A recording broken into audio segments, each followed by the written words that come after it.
Hey everybody, this is your neighborhood tech guy, WYNE, PP21, just WYNE or Wayne, and I got 21 gamers with me, XOXO. Yes. Alright, just making sure, You don't remember my handle? I'm just making sure. Alright, so this it's not a podcast, but we're trying it out to see how maybe podcast format might work with the two of us, and we might bring that to you at a later date.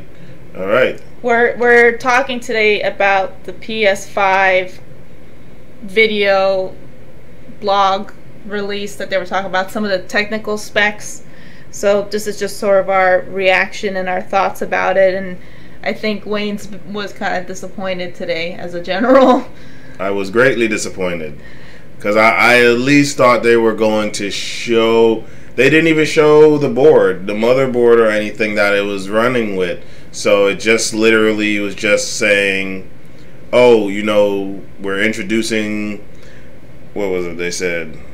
Well, they kept using the word "it's the dream," which basically they're selling a dream, all right. But it's PlayStation 5, so you know I'm a PlayStation fanatic. So you know, when the time is right, I'll get it. But they're selling a dream. Well, maybe let's just start playing some of the video, and then we could jump in. All right. My apologies for the sniffles in the background. That was me. You know, it's allergy season. Yeah, the allergies are strong in this one. Yes, yes they are. I think what you get from that is that they want to know if it's worth the time and the money to put in all these extra features. Of course it is, because people are going to buy it. You can put whatever you want into a game console, and they're going to buy it. I feel like if you put what's something like crazy out there, you know, I can't think of anything right now, but if you're listening to this, tell me something crazy out there, and I'll comment back. And I bet you I will say, yeah, they would put it in there. I don't know if it's just me, but for some reason I'm distracted by his hair. By his hair? By his hair. Look at it. It just looks weird. Or am I wrong? That's why the SSD was very much on our list of directions to explore, regardless of what came out in the conversations. I don't know. He's got a very monotone kind of calming voice that you kind of zone him out. You know what? When I was watching it on YouTube, I did see a few people saying ASMR, and I was like, why? But now that you say that, okay, I'm pretty sure he must have an ASMR channel where nobody knows it's him, and he's just like talking and whispering. So, well, also too, when he started talking about that 3D audio, I'm pretty sure people were like, oh yeah. That's when the ASMR fan group clicked in and said, we're here. So, my question is, since it's going from hard drive to SSD, does that mean they can put more stuff in there, or are they just going to make it smaller, the console? So, because I mean, me personally, from everything I've seen online, it looks like they're going towards gaming, you know, a gaming PC type of thing, but more just a console, you know. So just so you know, you PC fanatics, Xbox, even though this is PlayStation blog, Xbox and PlayStation are coming for y'all. You know, y'all gonna be a little upset spending all that money on those PCs. But you can still go on the internet. No, wait, no, you can do that on Xbox and PlayStation. Oh, you can go on the internet just the same. Just to surf the internet. Now, the question I had was basically, with all these speeds, if you're doing the online gaming, do you think that it's going to matter who's your provider and who's providing, you know, as far as network speeds? Is it all going to translate the same?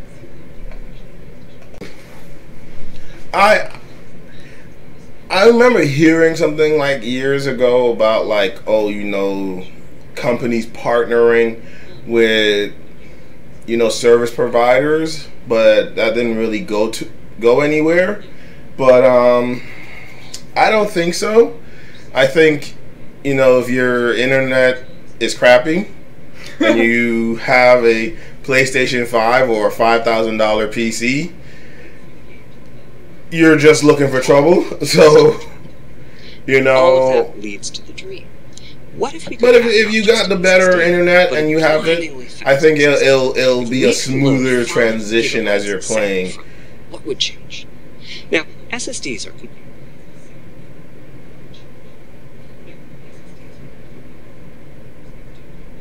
I mean, here they did talk a little bit about the bandwidth.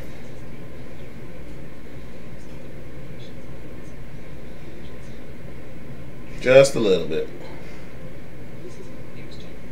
I mean, what was your takeaway?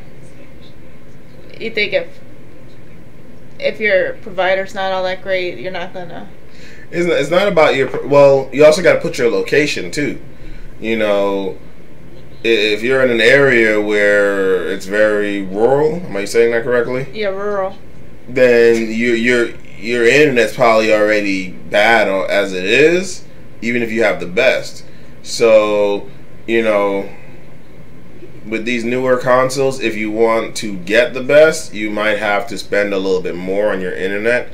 But I mean, most gamers, they don't shy away from that, because that millisecond, you know, could depend on if you win or lose a match, which I lost my match last night. My first match back on Fortnite in about a month or two, and I was in second place, but ooh, that 1 millisecond. That 1 millisecond, I was not paying attention, and my life was done. Especially if you have any sort of lag. Yeah. Now, see, that was very distracting when he was talking about the load screens, and then, you know, he had that zooming into space. It reminded me like the old-fashioned screensavers on the old PC. Do you remember? Did you have like a space one? Yeah. Everyone had that when it first started. So... Now, I thought it was pretty interesting when he was talking about loading like all the different textures on the map and everything else. I think that's just for when you're playing in-game. So, you know, like we recently just got a new computer, an Omen HP. The video is on my YouTube channel, WINEPP21. And I was on Elder Scrolls really shortly the other day, and it looked amazing. It really like was crisp, clean, like you could see every detail as if you could touch it. So, you know, I think when you're, as it's processing everything and it's you know, so I feel like with this, you're also not just getting a PlayStation. You're probably going to have to get a monitor or a TV that really works well with it. Mm-hmm. So...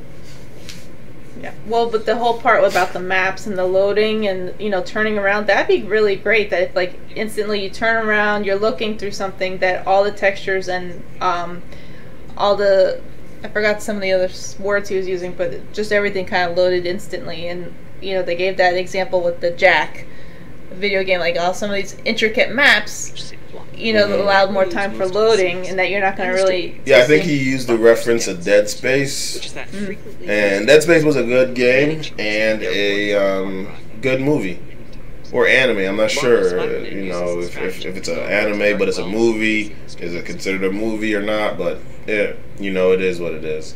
So... But, I'm gonna just give my thoughts of this, because it was an hour long. I was a little disappointed because I was hoping deep down somewhere in my heart that they would have shown a little more, you know, shown the hardware or you know, something that we could look at and be like, oh yeah, let's break this down and really talk about it a little bit more, you know. And you think they got too technical talking about the speed and bandwidth and like how the patch? Yeah, because realistically, most gamers, like, that's all cool and dandy, but most gamers just want it to be a solid console or a solid PC and just get the job done. You know, especially if they're going to be dropping a lot of money into it. And, you know, I feel, like you said, it was a little too technical. So it's And if you see those people's heads, I haven't seen one of those heads move. So I don't know if that room was full. You know, with this coronavirus going on, he could have just said, "Look, nobody's here besides me." Well, remember they said, you know, to keep your, you know, less than 10 people a gathering. So maybe they really did limit it to who could go. On PlayStation 5, though, the SSD is very close to being like more RAM. Typically, it's fast enough that when you realize you need a piece of data, you can just load it from the SSD and use it. There's no need to have lots of data parked in system memory waiting to potentially be used. A different way of saying that is that most of RAM is working on the game's behalf. This is one of the reasons that 16 gigabytes of GDDR6 feels right for PlayStation 5. The presence of the SSD reduces the need for a massive intergenerational increase in size. So, back to the dream of the SSD. Here's the set of targets. Boot the game in a second. No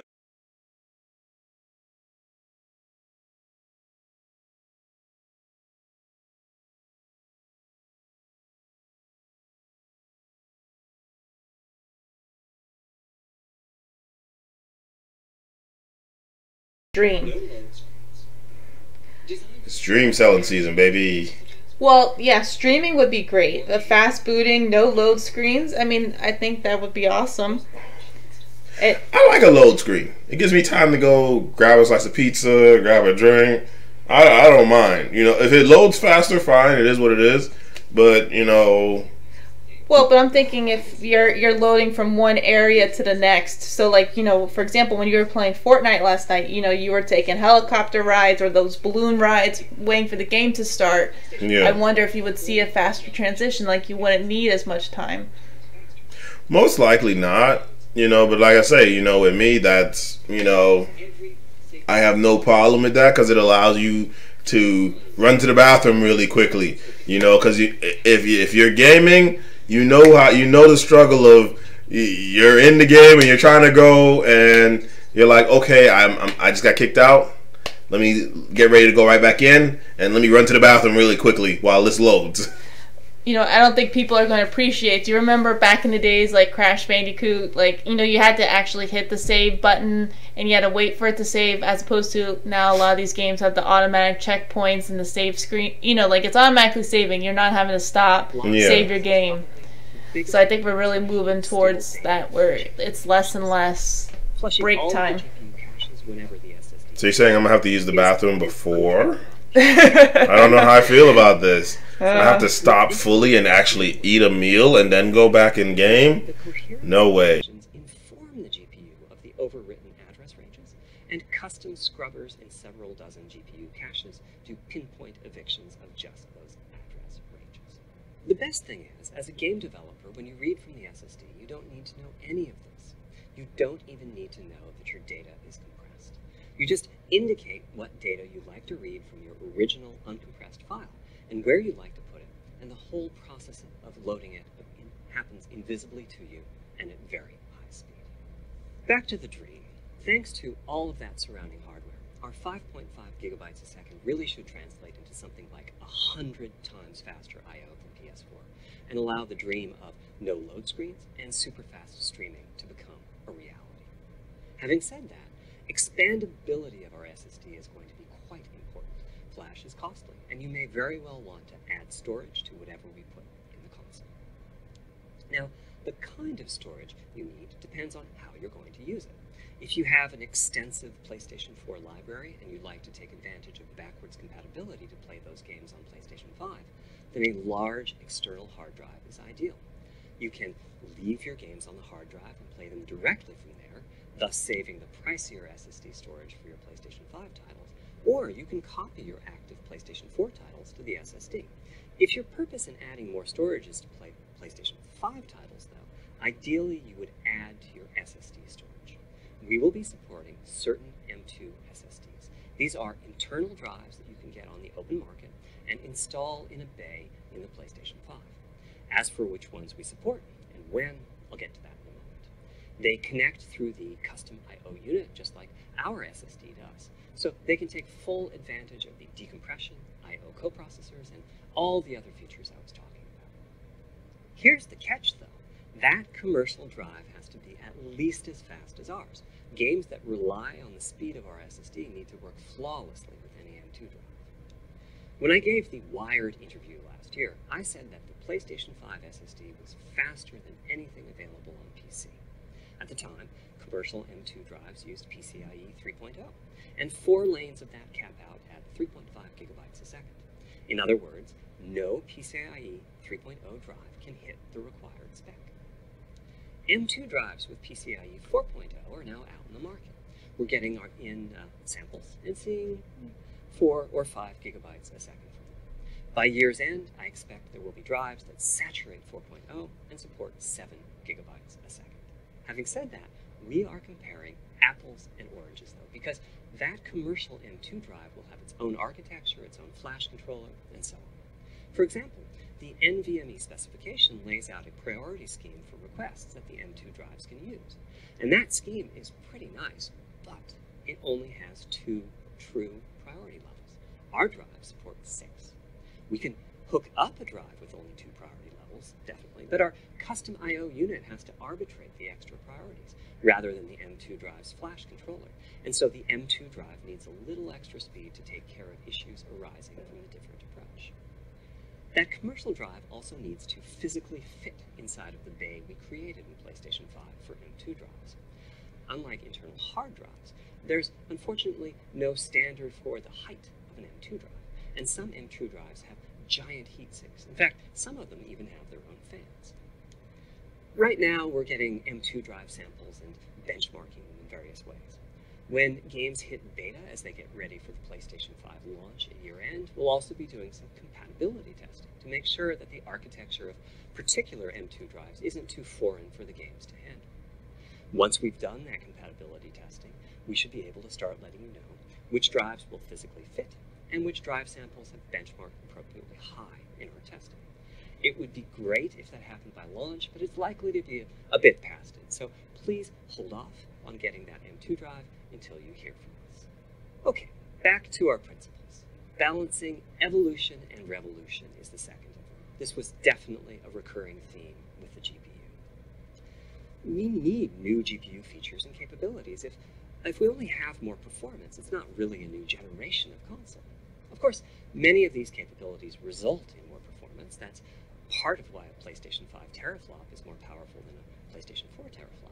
But we aren't just looking for the performance. We also need the ability to do something with the GPU that could not have been done before.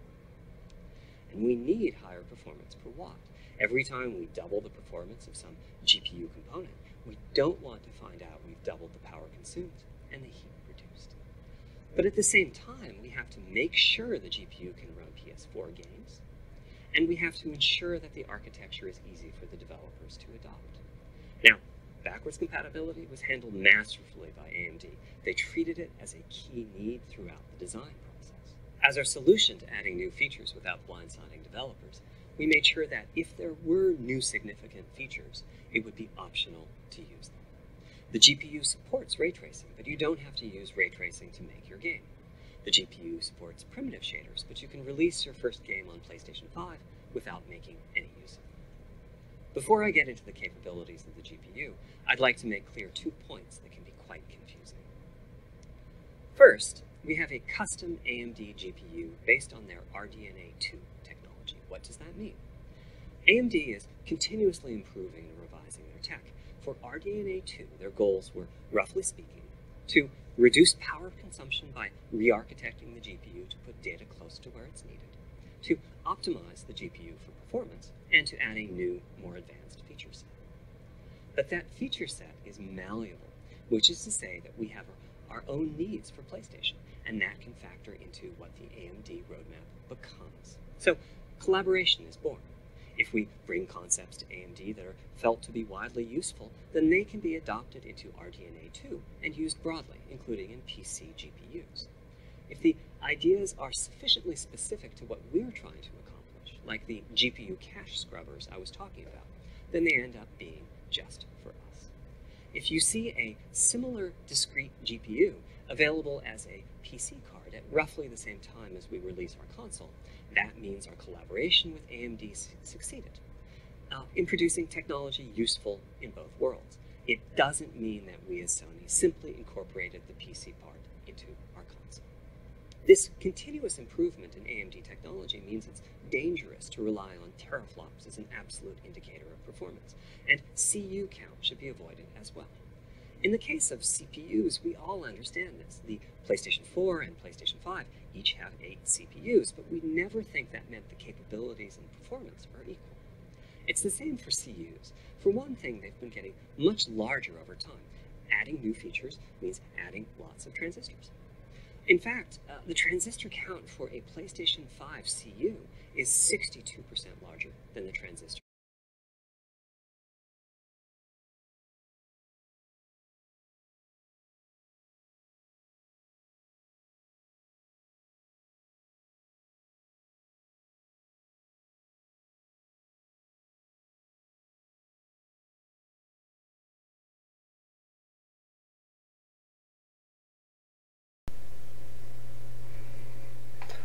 Yes, yes. So, brought up Dream again. And backwards compatible. So, 21 Gamers was asking me about that, and I was telling her it's a good thing because I think PlayStation has like over 100 different games that are on PS4, and could be, I don't even know how much is on PS3. But I don't think they're going to do PS3. I think it's only PS4. I don't know why they need to have PS4 Pro on there, but hey. So you'll be able to pay like Uncharted, you know, which I'm not Uncharted. The Last of Us. The Last of Us. Oh yes, but I have the strongest feeling they're gonna put The Last of Us for PlayStation 5, and then like a year later drop it for PlayStation 4. But y'all not gonna win PlayStation. You're not gonna win. Well, two things. One, I'm really excited about having that backwards capability because not all the PlayStations have that. Two, which that is weird. That I believe it was either or. It was either the first drop of PlayStation 4s or second drop of PlayStation 4s that they did that with the backwards compatibility. Well, do you think all that talk about the Last of Us being a movie? No, I don't think that. You don't think that's happening? No, I think it's happening, but I don't think it affected their decision. That, you know, the company's going to make a decision regardless. You know, but you know, so feel free down in the link. You know, tell us your thoughts about that. The Last of Us. Have you played it? What do you think about them making a movie on it? And you know. Oh, and this part about talking about the geometry engine, I feel like PlayStation has answered that question, like, when am I going to use, like, math in real life? They said geometry. You remember taking geometry sophomore year of high school? It was hurtful. Math. So. It looks like a little brain. Was that meant to look like a little brain? It is a little brain. Look at that. Primitive shaders.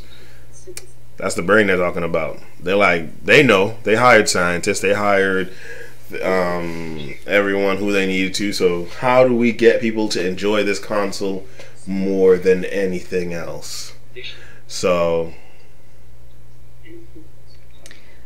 all in all, I mean, they talked a lot about technical specs, but I think the takeaways are we're going to see faster speeds. Yes. Backwards compatibility. No hardware, no hard drive, I mean, right? No SSD. So it's no moving parts in the hard drive. There's a metal disc inside that moves. SSDs, you know, nothing moves. It's just I can't. I'm trying to remember how to describe it right now, but it's lighter and it runs faster and it's quiet too. Okay. So the PlayStation 5, we're going to see something that's faster, quieter, and going to be able to play some other games. And theoretically, the graphics in some aspects should be better because if it's taking less time to load certain details. Unless your TV sucks. If you have a crappy TV, get a monitor and call it a day. And then the audio should be better because they were talking about that 3D I didn't understand that. It sounded weird to me. You know, like I just thought the sound quality was just getting better with things where you could hear and like feel like there's breathing on your neck. That make it sound like I'm gonna feel it on my skin. Like if something's breathing and feel the saliva dripping on me, I'm gonna be like, what? Well, so, I wonder to some degree if just some things, you know, it's still gonna more rely on whatever hardware you have, whatever your speakers look like, whatever you, like you said, the TV, the graphics. Yeah, most likely, you know, everything plays a factor in it, but you know, these things can't work unless it's already implemented into the hardware of what you're using, and that's from the console, you know, the speakers and everything like that. Even the monitors. Some monitors have built-in speakers, you know. But my last thing to say is, as you can see, 21 Gamers was probably a little bit more invested into this than I am, because I felt disappointed. I felt that I was hoping for an Easter egg. I don't know. You tell me. Were you? How do you feel about everything? Because I was looking for an Easter egg. I was looking for something. The controller, for goodness sake. Give me the controller. Give me the controller wire. Something. Well, a lot of them are wireless now. What kind of wire did you want to see? That you can plug. Just because it's wireless, it still needs to charge. Still needs to charge. All right. So comment down below. What's your thoughts? What were your takeaways? Are you excited? Does this make you more excited about the PlayStation 5 coming out, or are you just indifferent and you're just waiting? And honestly, what do you think of his hair? Oh my goodness. All right.